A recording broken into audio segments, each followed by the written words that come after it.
นักธรรมจังหวัดเชียงใหม่พุทธสมาคมจังหวัดเชียงใหม่ยุวพุทธิกสมาคมจังหวัดเชียงใหม่สภาวัฒนธรรมอำเภอเมืองเชียงใหม่มูลนิธิพุทธสมาคมชมรมอนุรักษ์วัฒนธรรมประเพณีท้องถิ่นเชียงใหม่ชมรมลูกเสือชาวบ้านจังหวัดเชียงใหม่ทสปช.อำเภอเมืองเชียงใหม่จัดกิจกรรมประจำปีดำเนินงานโดยคณะกรรมการบริหารงานกลุ่มหนุ่มสาวจังหวัดเชียงใหม่รถด่วนขบวนที่ 13 พฤหัสบดีที่ 17 ตุลาคมเคลื่อนไปยังพุทธสถานเชียงใหม่ตำบลช้างคานอำเภอเมืองเชียงใหม่จังหวัดเชียงใหม่ 20 นาฬิกามีพิธีวันมอบโล่ก็เป็นกิจกรรมในรายการฟังเทศน์รถด่วนขบวนพิเศษประจำปี 2567 ดำเนินงานโดยคณะสงฆ์จังหวัดเชียงใหม่องค์กรเครือข่ายชาวพุทธจังหวัดเชียงใหม่งานนี้ดำเนินงานโดยคณะกรรมการบริหารงานกลุ่มหนุ่มสาวจังหวัดเชียงใหม่ก็เชิญท่านผู้ที่สนใจจะได้เดินทางไปร่วมฟังเทศน์บำเพ็ญกุศลกับรายการรถด่วนขบวนพิเศษทั้ง3ขบวนตั้งแต่ขบวนที่1จนถึง13ได้บุญได้กุศลจากการฟังธรรมบำเพ็ญบุญบารมีในช่วงเทศกาลเข้าพรรษาและออกพรรษาได้บุญโดยทั่วหน้ากันสวัสดีครับ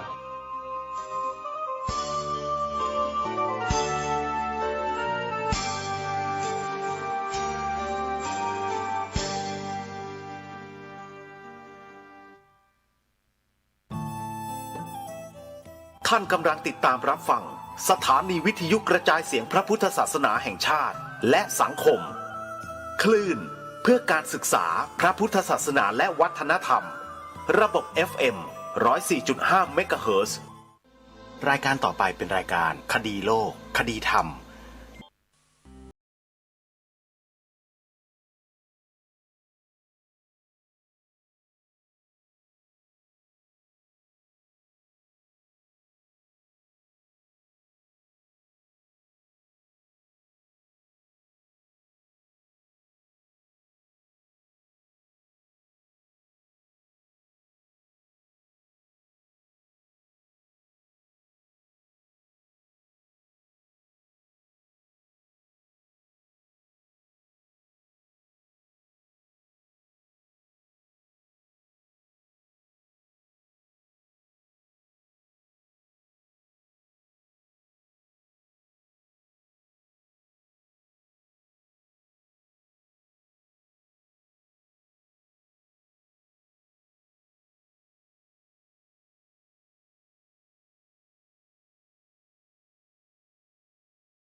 ด้วยโทรศัพท์มือถือของท่านเพื่อติดตามรับฟังรายการนี้ได้ทุกวันแอปพลิเคชันชื่อว่าวิทยุพุทธศาสนาทั่วไทยแอปพลิเคชันนี้รวบรวมสถานีวิทยุพระพุทธศาสนาไว้ในที่เดียวกันมากถึง47 สถานีทั่วไทยท่านจะได้รับฟังธรรมบรรยายจากพ่อแม่ครูบาอาจารย์จำนวนมากมายรวมอยู่ในแอปพลิเคชันนี้ใครที่บอกต่อให้ผู้อื่นดาวน์โหลดผู้บอกนั้นก็จะได้บุญไปด้วยขออนุโมทนาบุญทุกท่านสำหรับในวันนี้ขอเริ่มข่าวประชาสัมพันธ์เชิญชวนสาธุชนร่วมบุญงานที่น่าสนใจ ที่จะถึงในวันเสาร์นี้ที่วัดศรีอุดมวงศ์ตำบลศรีสงครามอำเภอวังสะพุงจังหวัดเลยนั่นก็คืองานเททองหล่อพระประธานจำลองของอุโบสถวัดศรีอุดมวงศ์สาธุชนสามารถไปร่วมงานได้พิธีเททองนั้นจะเริ่มเทกันตั้งแต่เวลา 17 นาฬิกาเป็นต้นไปตอนเย็นหลังจากที่ท่านอาจารย์พระครูดมวรานุวัตรพาคณะญาติธรรมไปทำบุญทอดเทียน9 วัดเสร็จแล้วตอนเย็นก็จะมาจบกันที่พิธีเททองหล่อพระประธานจำลองที่วัดศรีอุดมวงศ์นะโยมนะใครสนใจก็ไปร่วมงานกันได้วันเสาร์5คือวันเสาร์ที่5 ตุลาคมเริ่มเททองกันเวลาประมาณ 17 นาฬิกาเป็นต้นไปสำหรับงานบุญกฐินวัดศรีอุดมวงศ์นั้นจะถวายผ้ากฐินในระหว่างวันที่ 2-3 พฤศจิกายนเดือนหน้าใครที่ต้องการร่วมเป็นเจ้าภาพติดต่อสอบถามรายละเอียดที่หมายเลขโทรศัพท์089-840-4968บุญกฐินของวัดต่างๆที่ทางรายการขอแนะนำก็คือวัดป่าจริยธรรมอำเภอนาด้วงจังหวัดเลยปีนี้ทางวัดมีความประสงค์จะให้บรรดาสาธุชนญาติโยมร่วมบุญกฐินเพื่อร่วมกันสร้างมหาอุโบสถใครที่จะร่วมบุญกับวัดป่าจริยธรรมในงานบุญกฐินปีนี้โทรศัพท์สอบถามที่หมายเลข083-327-5700วัดหนองกายตำบลสันป่ายางอำเภอแม่แตงจังหวัดเชียงใหม่จัดงานถวายผ้ากฐินปีนี้19-20 ตุลาคมเช่นเดียวกันกับวัดป่าจริยธรรม19-20เหมือนกันมีความประสงค์จะให้สาธุชนร่วมกันสร้างอุโบสถในงานบุญกฐินครั้งนี้เป็นอุโบสถทรงเจดีย์พุทธคยานะโยมนะวัดหนองกายกำลังสร้างซึ่งใกล้จะแล้วเสร็จแต่ยังไม่เสร็จสร้างมาหลายปีเหมือนกันเพราะว่าวัดหนองกายนั้นได้ไปทำกิจกรรมช่วยสาธารณประโยชน์อยู่ด้านนอกมาโดยตลอดเวลาที่จะมาดูแลกิจการงานในวัดนั้นน้อยที่ผ่านมาปีนี้ก็เลยมีความดำริจะให้สาธุชนร่วมเป็นเจ้าภาพถวายผ้ากฐินวัดหนองกายกันใครจะร่วมบุญโทรศัพท์ที่081-765-6469และ083-789-3642วัดบ้านปลาคูนตำบลท่าหาดยาวอำเภอโพนทรายจังหวัด101รอศรัทธาสาธุชนญาติโยมพ่อออกแม่ออกไปร่วมถวายผ้ากฐินกันนะโยมนะใครที่จะร่วมบุญกฐินปีนี้กับวัดบ้านปลาคูนให้จดหมายเลขโทรศัพท์ไว้สอบถามรายละเอียดเด้อโยม081-183-9690วัดอารามมงคลตำบลยางตลาดอำเภอยางตลาดจังหวัดกาฬสินธุ์ถวายผ้ากฐิน19-20 ตุลาคมเหมือนกันโทรศัพท์สอบถามร่วมบุญ084-034-4606วัดสวนป่าดอนยานางอำเภอยางตลาดกาฬสินธุ์ของท่านพระอาจารย์ปลัดเดชาอาสโพจัดถวายผ้ากฐินปีนี้มีความยินดีเรียนเชิญสาธุชนร่วมบุญกันใครจะร่วมถวายผ้ากฐินให้กับวัดสวนป่าดอนยานางของพระอาจารย์ปลัดเดชานะโยมจดหมายเลขโทรศัพท์ไว้089-843-7799วัดสามชุกอำเภอสามชุก จังหวัดสุพรรณบุรีถวายผ้ากฐินปีนี้ในวันที่9พฤศจิกายนวันที่9พฤศจิกายนนะ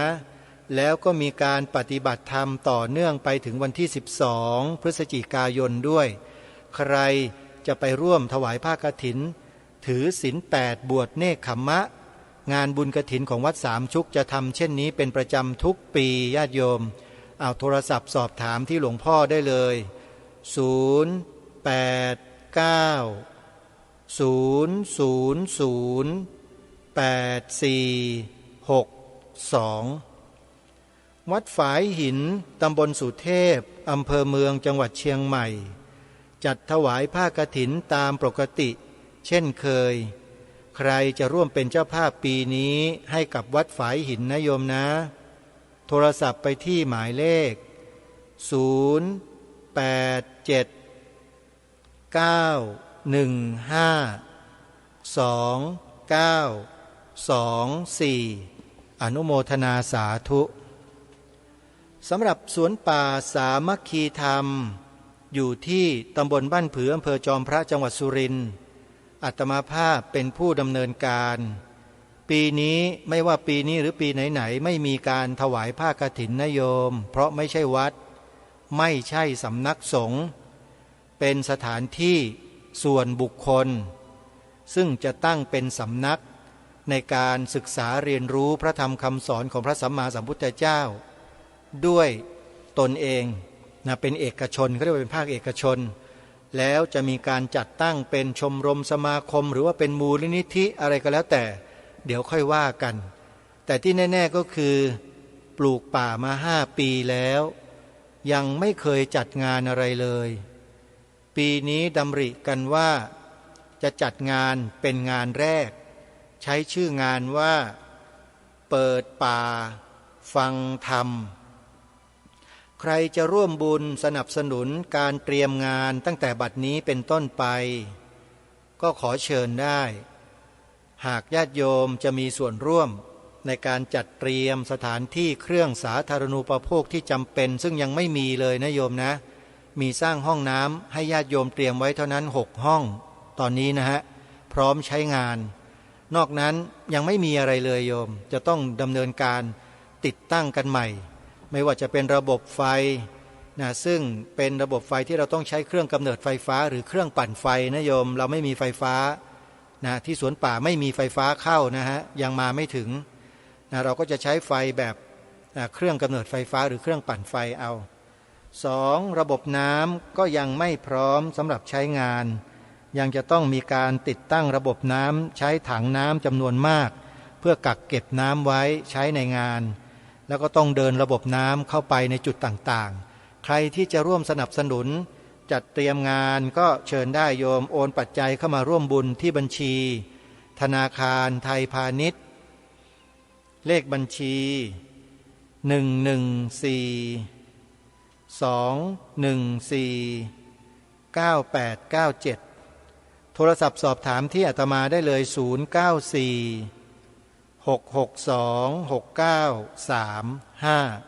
ขออนุโมทนาบุญทุกท่านในวันนี้รายการคดีโลกคดีธรรมจะมาขอสรุปเนื้อหาที่ได้เปิดให้ท่านสาธุชนได้ฟังกันที่ผ่านมาในวันสำคัญของชาติวันพระราชทานธงไตรรงค์เพื่อเป็นการย้ำอีกครั้งหนึ่งก่อนที่จะผ่านเรื่องนี้ไปย้ำให้กับพวกเราชาวไทยให้ได้ทราบถึงแนวพระราชดำริของล้นเกล้ารัชกาลที่6พระบาทสมเด็จพระมงกุฎเกล้าเจ้าอยู่หัวว่าที่พระองค์ทรงสร้างธงไตรรงค์ผืนธง3 สีแดงขาวน้ำเงินขึ้นมาพร้อมกับพระราชทานความหมายธงไตรรงค์กำกับเอาไว้นั้นน่ะทรงมีแนวพระราชดำริอย่างไรอันนี้ไม่ใช่เป็นการเดาท่านผู้ฟังแต่เป็นการวิเคราะห์ถึงพระราชกรณียกิจถึงงานพระราชนิพนธ์ถึงแนวพระราชดำริของพระองค์ท่านเป็นที่ปรากฏชัดหลายประการว่าพระองค์นั้นทรงมีพระราชศรัทธาในพระบวรพุทธศาสนาอย่างยิ่งยวด และในบทพระราชนิพนธ์ความหมายธงไตรรงค์นั้นบ่งบอกอย่างชัดเจนว่าหมายถึงพระพุทธศาสนาเท่านั้นแต่ใครก็ตามที่ไปตีความนอกเหนือไปจากแนวพระราชดำริของพระองค์ท่านคล้ายๆกับว่าจะไปบิดเบือนความหมายพระราชทานธงไตรรงค์ของพระองค์เนี่ยอันนั้นก็ว่ากันไปแต่สำหรับรายการคดีโลกคดีธรรมและพวกเราชาวไทยที่มีความจงรักภักดีต่อสถาบันพระมหากษัตริย์เราไม่อาจสามารถที่จะเดินตามสิ่งเหล่านั้นได้ทางรายการก็เลยต้องมาปรารภในเรื่องนี้เพื่อย้ำเตือนพวกเราคนไทยทุกคนว่าให้ดำเนินรอยตามเบื้องพระยุคลบาทขององค์พระมหากษัตริย์ของเราอย่าไปเดินตามใครอื่นเลยขอให้เดินตามพระองค์ท่านเพราะฉะนั้นสิ่งที่ทางรายการนำมาเสนอทั้งหมดเป็นความปรารถนาดีและเป็นความหวังดีเพื่อส่วนรวมประเทศชาติพระศาสนาและสถาบันพระมหากษัตริย์ของเราโดยแท้ไม่ได้มีเจตนาหรือความตั้งใจในการสร้างความแตกแยกตามข้อกล่าวหาของใครบางคนไม่มีเลยเราเดินมาอย่างถูกต้องโดยประการทั้งปวงเพราะฉะนั้นวันนี้ทางรายการจึงมาขอย้ำอีกครั้งหนึ่งว่าให้พวกเราคนไทยทั้งมวลที่เป็นลูกหลานไทยแท้ๆเนี่ย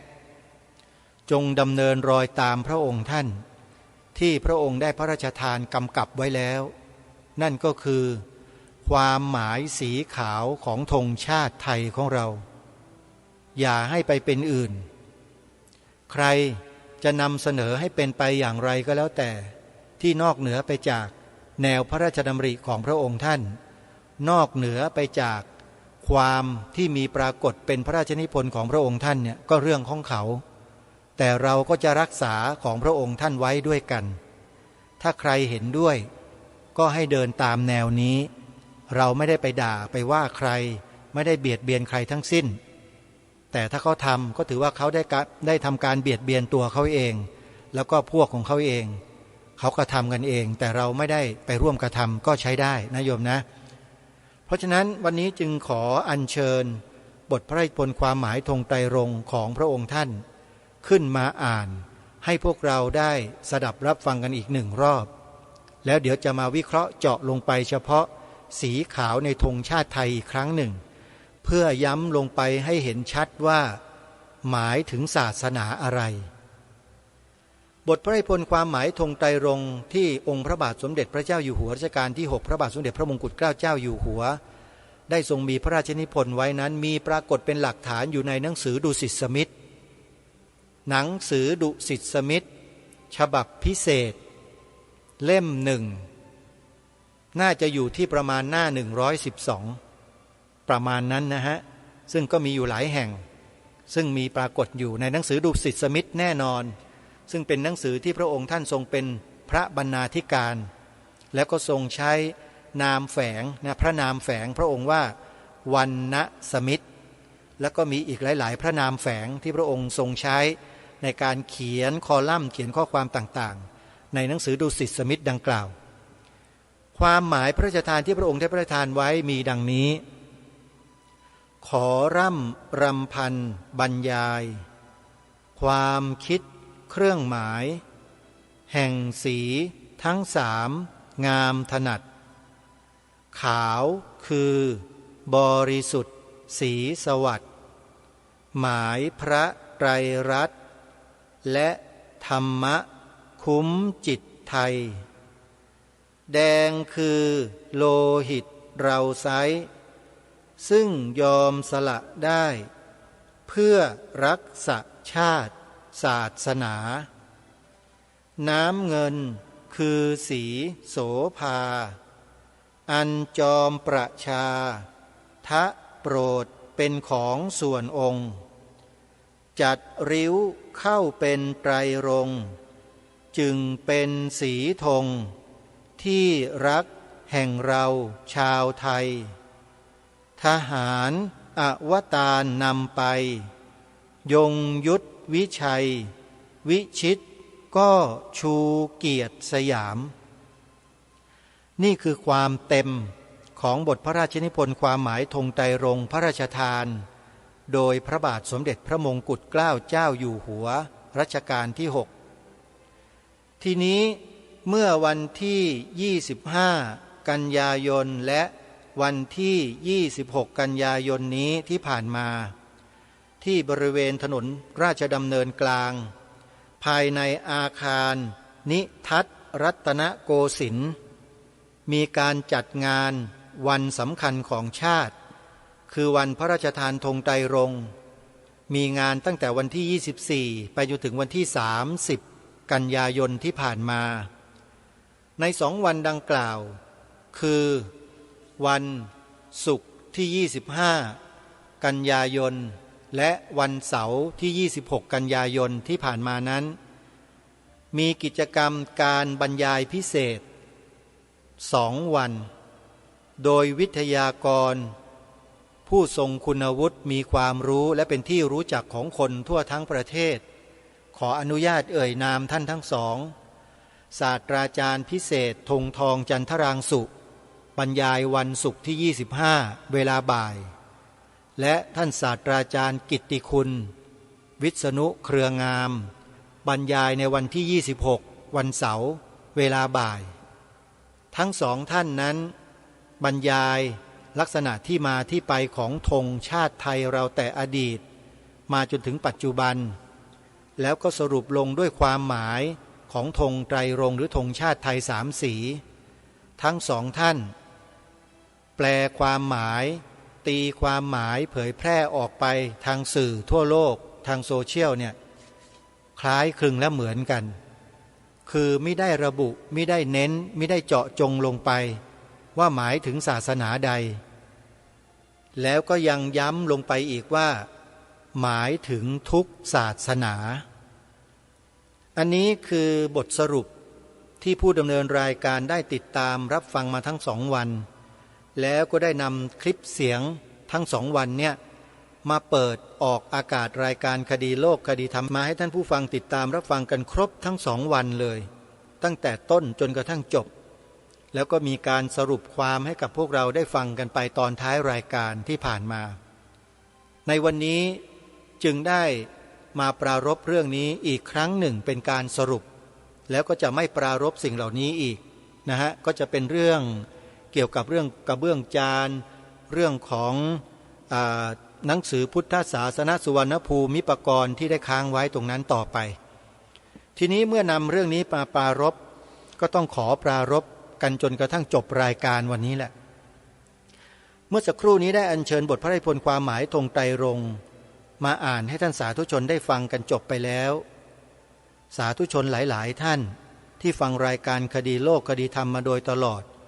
ก็คงจะจดจำบทพระราชนิพนธ์ความหมายธงไตรรงค์ได้อย่างขึ้นอกขึ้นใจแล้วโดยเฉพาะยิ่งใส่เนื้อร้องทำนองดนตรีเข้าไปด้วยแล้วยิ่งจะจำกันง่ายเชื่อว่าหลายท่านก็คงจะร้องกันได้ขอรำพันบรรยายความคิดเครื่องหมายแห่งสีทั้ง3งามถนัดเป็นต้นนี่คือทำนองเนื้อร้องที่ทางรายการได้จัดทำขึ้นโดยเฉพาะสำหรับเปิดในรายการคดีโลกคดีธรรมแล้วก็มีเผยแพร่อยู่ใน YouTube ถ้าใครพิมพ์ไปใน YouTube ก็จะเจอคลิปนี้ทางผู้ดำเนินรายการทำการตัดต่อไว้เฉพาะความหมายพระราชทานธงไตรรงค์ท่อนนั้นโดยเฉพาะเลยให้ท่านพิมพ์หาในชื่อความหมายธงไตรรงค์แล้วก็ต่อท้ายไปนิดหนึ่งว่าดีทีวีต่อท้ายไปนิดหนึ่งว่าดีทีวีก็จะพบคลิปนี้ขึ้นมาเลยและถ้าใครสนใจจะได้เนื้อร้องก็สามารถก๊อปปี้จาก YouTube คลิปดังกล่าวนี้ไปได้เลยนะฮะทีนี้กลับมาพูดถึงบทพระนิพนธ์ความหมายธงไตรรงค์ในส่วนต่างๆส่วนอื่นๆที่เป็นความที่ปรากฏอาตมาภาพก็ไม่ค่อยติดใจอะไรแต่จิตใจติดใจในเรื่องของความหมายที่เกี่ยวกับสีขาวของธงไตรรงค์ที่มีคนจำนวนหนึ่งพยายามตีความให้เบี่ยงเบนไปจาก ความหมายพระราชทานสีขาวที่พระองค์ได้ทรงมีพระราชนิพนธ์ไว้มีคำถามว่าเขาทำไปเพื่ออะไรทุกวันนี้ก็ยังไม่เคยมีใครให้คำตอบนี้ได้คำตอบที่ชัดเจนยังไม่มียังไม่มีเลยนะมีแต่ว่านำเสนอในลักษณะเดียวกันอยู่อย่างนั้นตลอด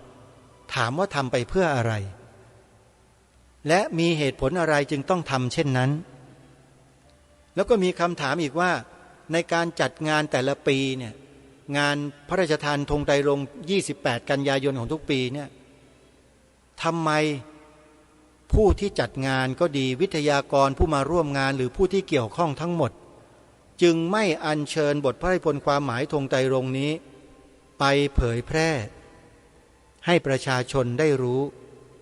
ทำไมเพราะอะไรอันนี้คือข้อสงสัยมานานแล้วก็ยังไม่เคยได้คำตอบก็ยังคงทำดุ่มกันไปเช่นนั้นอยู่ตลอดทุกปี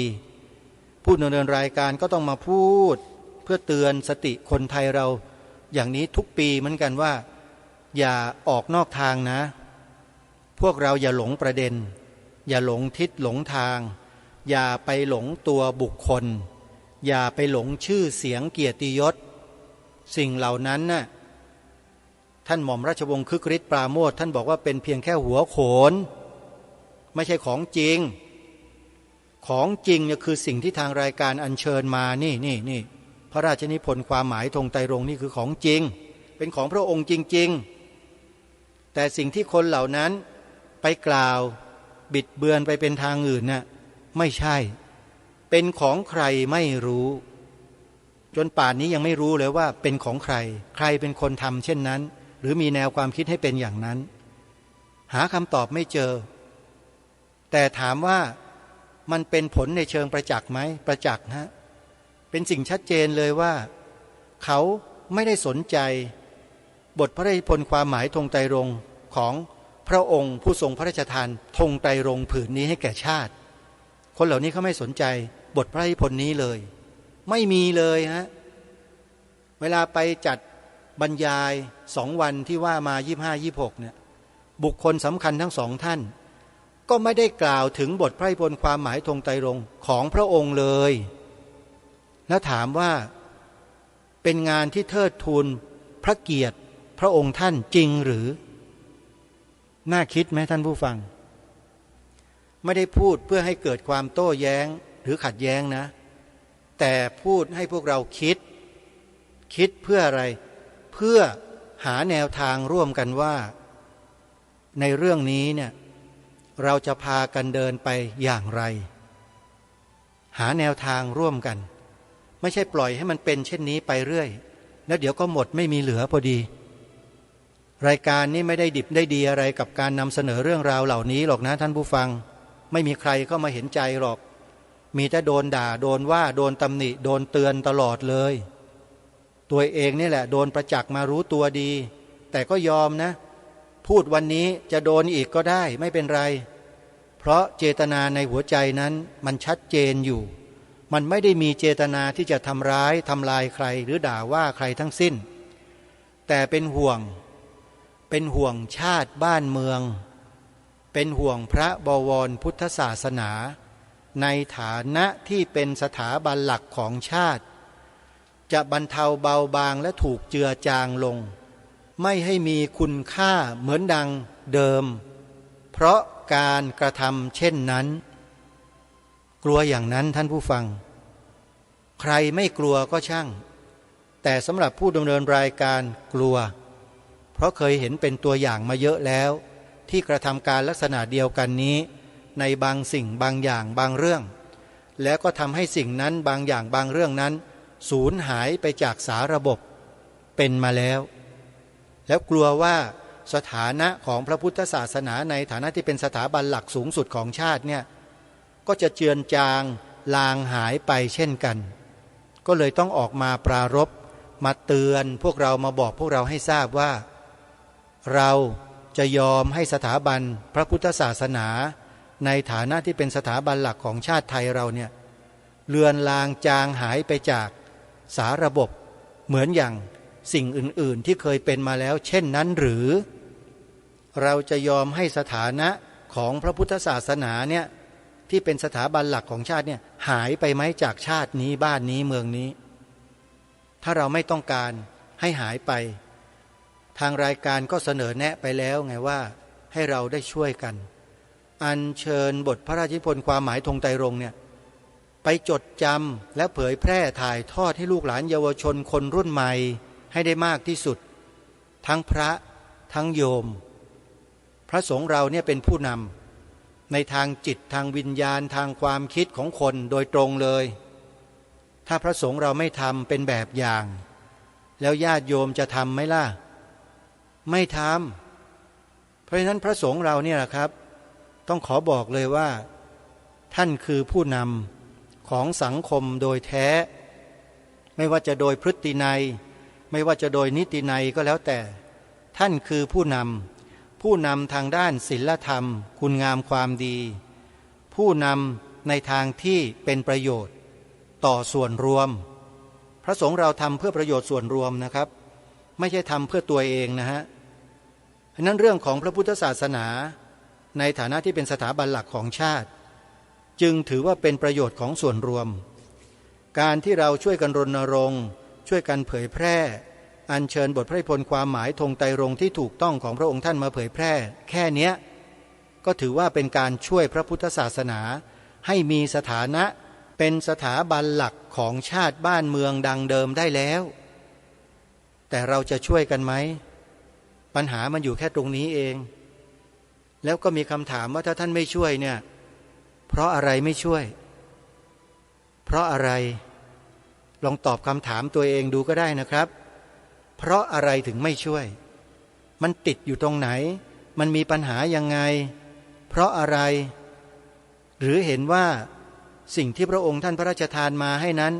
ไม่ควรที่จะสืบสารรักษาต่อยอดกันต่อไปอีกแล้วใช่ไหมคำถามมันย่อมมีคำตอบจะตรงหรือไม่ตรงนั้นไม่รู้ไม่ทราบแต่ทุกท่านคงสามารถตอบได้ด้วยตัวของท่านเองนะอันนี้คือโอกาสที่ทุกคนสามารถที่จะหาคำตอบให้กับตัวเองได้เพราะสิ่งที่เราจะทำกันหรือทางที่รายการนำเสนอแนะไปเนี่ยเป็นการกระทำเพื่อประโยชน์ส่วนรวมไม่ใช่เพื่อส่วนตัวใครทั้งนั้นจึงขอฝากท่านผู้ฟังไว้ในวันนี้ที่จะกล่าวที่จะพูดเรื่องธงไตรรงค์เอาไว้แต่เพียงเท่านี้เลยนะฮะซึ่งก็ถือว่าเป็นการทิ้งทวนในการเฉลิมฉลองงานครบรอบวันพระราชทานธงไตรรงค์สำหรับปีนี้แล้วก็จะไม่ปรารภสิ่งเหล่านี้อีกถ้าหากไม่มีใครมาตั้งเป็นประเด็นคำถามขึ้นมาแต่ถ้ามีใครถามก็จะตอบแต่ถ้าไม่มีใครถามก็จะนิ่งแล้วก็จะทำหน้าที่ในส่วนอื่นๆต่อไปทีนี้มาเน้นมาย้ำที่ความหมายพระราชทานสีขาวธงไตรรงค์อย่างที่เราทราบนะฮะคำว่าไตรรงค์หรือคำว่าเบญจรงค์ก็หมายถึงอะไรเราก็คงจะทราบกันแล้วแต่ท่านที่ไม่ทราบก็จะขอตีความหรือแปลความให้ท่านได้ฟังว่าคำว่ารงค์รอเรืององูคอควายกรันเนี่ยแปลว่าสีครับรงค์แปลว่าสีเบญจรงค์ก็แปลว่า5สีไตรรงค์ก็แปลว่า3สีไตรแปลว่า3เบญจะแปลว่า5นะเพราะฉะนั้นธงไตรรงค์แปลตรงตัวก็คือธง3สีองค์พระบาทสมเด็จพระมงกุฎเกล้าเจ้าอยู่หัวรัชกาลที่6ทรงตั้งชื่อธงผืนนี้ให้เป็นธงประจำชาติไทยของเราพร้อมพระราชทานความหมายไว้พร้อมสับทีนี้มาเน้นลงสีขาวปัญหาที่ทางรายการพูดมาโดยตลอดก็คือการตีความสีขาวในธงชาติไทยของคนบางกลุ่มบางพวกที่ตีความออกนอกเหนือพระราชนิพนธ์ของพระองค์ท่านคือแทนที่จะตีความไปตรงๆตามความหมายที่พระองค์พระราชทานไว้ให้ แต่กลับไปตีความบิดเบือนไปเป็นอย่างอื่นทำให้พี่น้องประชาชนคนไทยเข้าใจผิดอันนี้คือเรื่องใหญ่นะไม่ใช่เรื่องเล็กแต่ก็ไม่เห็นมีใครออกมาทักท้วงออกมาดำเนินการอะไรแม้แต่คนเดียวไม่มีเลยยกเว้นเสียแต่ผู้ดำเนินรายการที่กำลังพูดอยู่นี่แหละเป็นตัวตั้งตัวตีริเริ่มนำเอาเรื่องนี้มาเผยแพร่ผ่านสื่อเป็นครั้งแรกเมื่อปีพระพุทธศักราช 2553 ผ่านรายการตระเวนคนตระเวนธรรมทางสถานีโทรทัศน์ผ่านดาวเทียมดีทีวีแล้วก็ได้เชิญวิทยากรท่านหนึ่งซึ่งเป็นผู้ใหญ่ในวิทยาลัยป้องกันราชอาณาจักรจะไม่ขอเอ่ยนามท่านก็เป็นหัวหน้าส่วนของหน่วยงานในวปอ.ด้วยพอคุยกันไม่สักระยะหนึ่งก็นำความบิดเบือนหรือข้อความที่บิดเบือนในหนังสือเล่มหนึ่งที่เกี่ยวกับสีขาวในธงชาติไทยเนี่ยขึ้นอินเสิร์ตหน้าจอแล้วก็ปรารภให้ท่านเห็นให้ท่านดูให้ท่านทราบปรากฏว่าท่านพูดในรายการวันนั้นว่าทำอย่างนี้ได้ยังไงทำไม่ได้อย่างนี้ต้องแก้ท่านพูดเองเลยบอกว่าต้องแก้พอกลับไปวันรุ่งขึ้นทางท่านก็ทำหนังสือถึงหน่วยงานที่รับผิดชอบเกี่ยวกับเรื่องนี้โดยเฉพาะแล้วก็มีผลสะท้อนกลับมาปรากฏชัดเจนว่าทางหน่วยงานนี้ใช้วิธีการแก้ปัญหาอย่างไรท่านทราบไหมฮะวิธีทางแก้ปัญหาที่ถูกต้องเนี่ยวิธีการที่ถูกต้องตามที่ร้องไปนั้นน่ะโดยสำนึกนะครับหน่วยงานนั้นจะต้องเรียกเก็บหนังสือ 50,000 เล่ม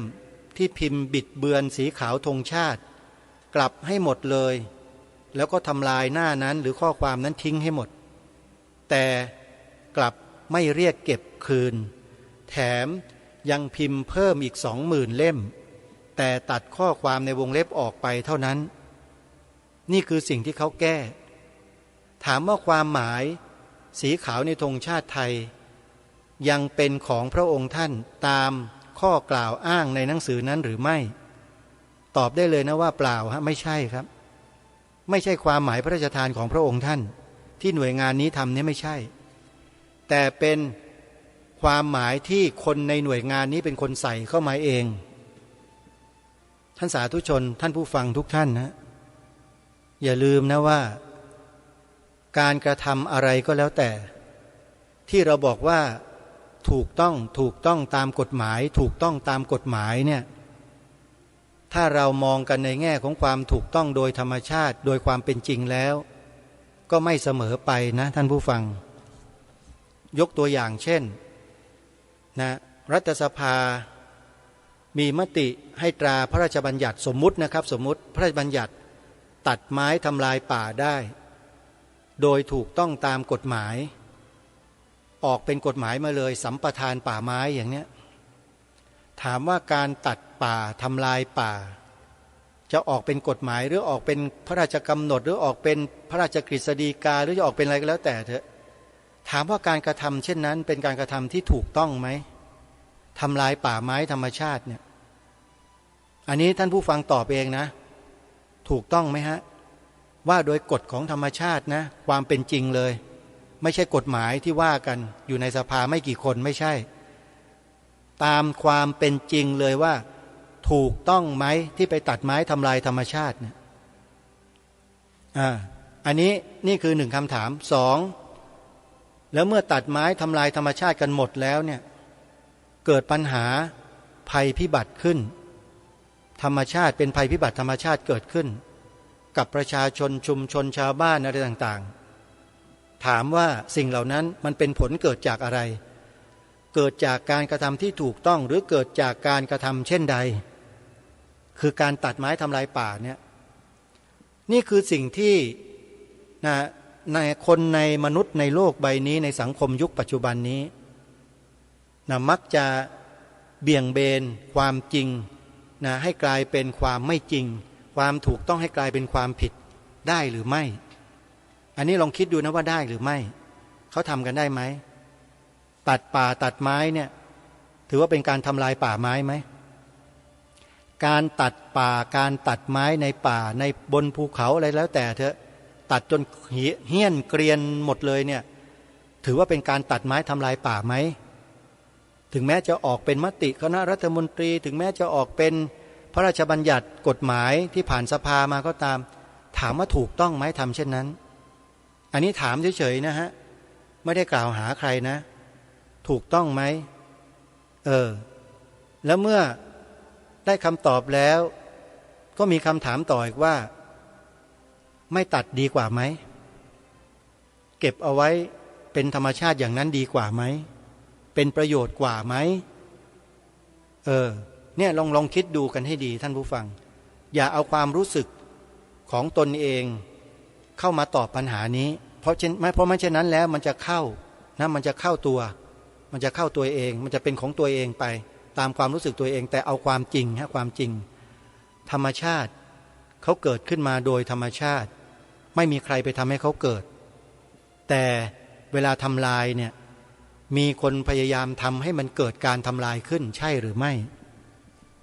และถามว่าความพยายามหรือเจตนาที่ต้องการทำให้เกิดการทำลายนั้นขึ้นมาเนี่ยเป็นเจตนาและเป็นการกระทำที่ถูกที่ควรไหมที่เหมาะสมไหมเนี่ยผู้ดำเนินรายการก็พยายามที่จะตั้งคำถามให้พวกเราได้คิดแล้วก็หาคำตอบให้ชัดกรณีเดียวกันเหมือนกันเลยลักษณะคล้ายๆกันการบิดเบือนความหมายสีขาวในธงชาติไทยเนี่ยถามว่าไปกระทำกันอยู่เพียงไม่กี่คนเช่นนั้นเป็นการกระทำที่เหมาะที่ควรแล้วหรือไม่กระทำต่อสิ่งที่เป็นของชาติบ้านเมืองเนี่ยแล้วอ้างว่ามีมติถูกต้องอย่างนั้นอย่างนี้ตามกฎหมายท่านสาธุชนคิดว่าการทำอะไรที่ถูกต้องตามกฎหมายแล้วมาทำลายความเป็นชาติไทยเนี่ยท่านว่าเป็นความเหมาะสมและถูกต้องไหมอันนี้เป็นคำถามนะฮะไม่ได้กล่าวหาใครนะถูกต้องไหมสมควรไหมสมมุติว่าออกกฎหมายกันผ่านมานะฮะร่างขึ้นมาว่าอาจจะทำลายตรงเนี้ยจะยกเลิกตรงเนี้ยซึ่งเป็นสิ่งคู่ชาติบ้านเมืองมาโดยตลอดเนี่ยพูดกันตรงๆแหละศาสนาพุทธเนี่ยในฐานะที่เป็นสถาบันหลักสูงสุดของชาติ1 ใน 3สถาบันเนี่ยเขาไปทำไปพูดไปคิดไปอะไรต่างๆแล้วมีผลออกมาให้คนในสังคมเกิดความรู้สึกว่าศาสนาพุทธนั้นมีค่าลดน้อยถอยลงไม่ได้มีความรู้สึกเหมือนดังเดิมว่าเป็นสถาบันสูงสุดของชาติไม่ได้ให้ความสำคัญในสถานะนั้นอีกเนี่ยถามว่าการกระทำเช่นนั้นเป็นความเหมาะควรหรือไม่พิจารณากันให้ดีก่อนแล้วท่านก็ตอบคำถามอย่าว่าอย่าด่าใครอย่าตำหนิใครนำข้อเท็จจริงมากล่าวให้ทุกท่านได้ฟังแล้วพิจารณาดูศาสนาพุทธคือสถาบันหลักของชาติเป็นเช่นนี้มาช้านานเป็นพัน2,000 ปีแล้วนะเป็นสิ่งที่อยู่คู่ชาติบ้านเมืองเป็นจิตวิญญาณของชาติบ้านเมืองก็ว่าได้แต่อยู่มามีคนพยายามที่จะทำลายอัตลักษณ์สัญลักษณ์ของความเป็นวิญญาณชาติคือสถาบันพระพุทธศาสนาให้มีความอ่อนแอลงทางความรู้สึกของผู้คนว่าเป็นสิ่งที่ไม่ได้ทรงคุณค่าเหมือนดังเดิมเนี่ยถามว่าการกระทำเช่นนั้นเหมาะควรไหมและสิ่งที่ทางรายการได้หยิบยกขึ้นมากล่าวมาแสดงในรายการเกี่ยวกับเรื่องนี้เนี่ยเพื่อเตือนและบอกกับพี่น้องประชาชนคนไทยของเราเกี่ยวกับพฤติกรรมดังกล่าวเนี่ยที่มันเกิดขึ้นเนี่ยถามว่าผู้ดำเนินรายการเนี่ยผิดไหมผิดหรือเปล่าผิดอะไรผิดตรงไหนผิดยังไงช่วยบอกด้วยถ้าผิดช่วยหาข้อผิดและหลักฐานข้อมูลที่ว่าผิดนี่มันผิดยังไงอาตมาก็ยังไม่เข้าใจว่าสิ่งที่พูดอยู่เนี่ยมันผิดตรงไหนถ้าผิดใจใครบางคนบางกลุ่มนะใช่ผิดใจนะท่านเพราะใจเขากับใจเราไม่เหมือนกันไงใจเราเนี่ยเทิดทูนปกป้องรักษาแต่อีกใจหนึ่งคือใจที่ตรงกันข้ามแน่นอนครับมันต้องขัดกันอยู่แล้วเนี่ยคนที่ต้องทำลาย มันก็ต้องขัดกับคนที่ต้องรักษาใช่ไหมฮะมันต่างกันถูกไหมครับทีนี้ก็เลยถามพวกเราว่าเราจะรักษาหรือจะร่วมกับเขาเพื่อทำลายคำถามนี้น่าจะตรงนะจะช่วยกันรักษาต่อไปตามแนวพระราชดำริ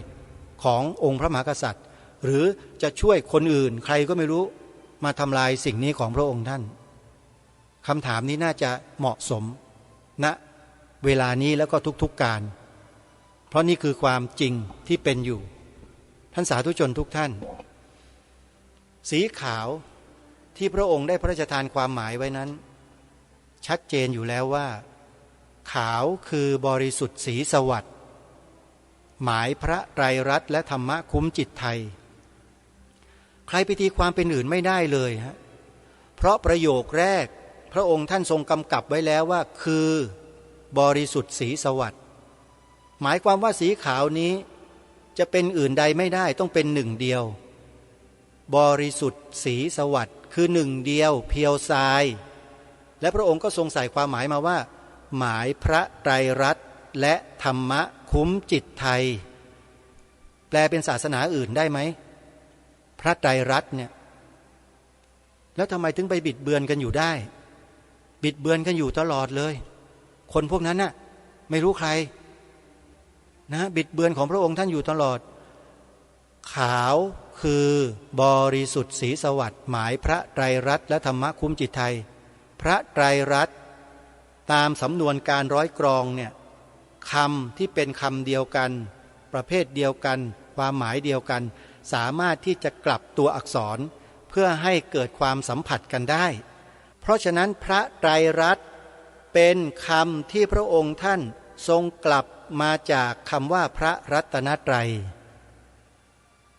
พระรัตนตรัยหมายถึงอะไรท่านผู้ฟัง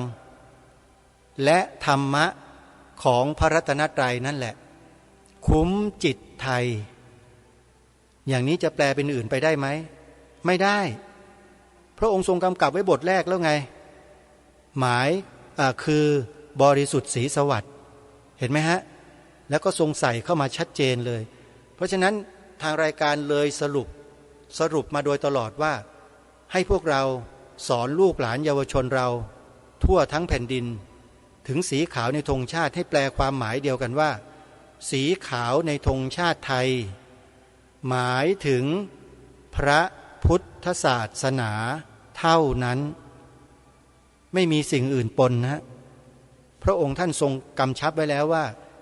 คือบริสุทธิ์สีสวัสดิ์คือประโยคนี้นี่เองฮะที่ตัดสิทธิลัทธินิกายศาสนาอื่นไว้หมดแล้วไม่มีสามารถจะมาแปลความเป็นอย่างอื่นได้อีกแล้วจึงขอให้พวกเราได้ดำเนินรอยตามเบื้องพระยุคลบาทของพระองค์ท่านเป็นการแสดงถึงความจงรักภักดีนี่แหละคือความจงรักภักดีอย่างแท้จริงดำเนินรอยตามพระองค์ท่านส่วนใครจะไปบิดเบือนของพระองค์จะไปทำลายของพระองค์ท่านก็แล้วแต่ก็ปล่อยเข้าไปนะต่างกรรมต่างวาระใครทำกรรมเช่นใดก็ได้รับกรรมเช่นนั้นก็ถือเรื่องกรรมตามที่พระพุทธเจ้าตรัสสอนก็พอแล้วโยม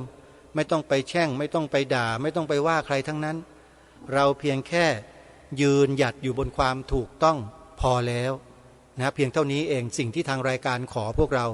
และตั้งแต่วันพรุ่งนี้ไปก็จะไม่หยิบยกเรื่องนี้ขึ้นมากล่าวอีกอันนี้ขอฝากไว้ในวันนี้เวลาของรายการหมดพอดีท่านผู้ฟังต้องขอสมมุติยุติไว้ที่เพียงเท่านี้พบกับรายการได้ใหม่ในวันต่อไป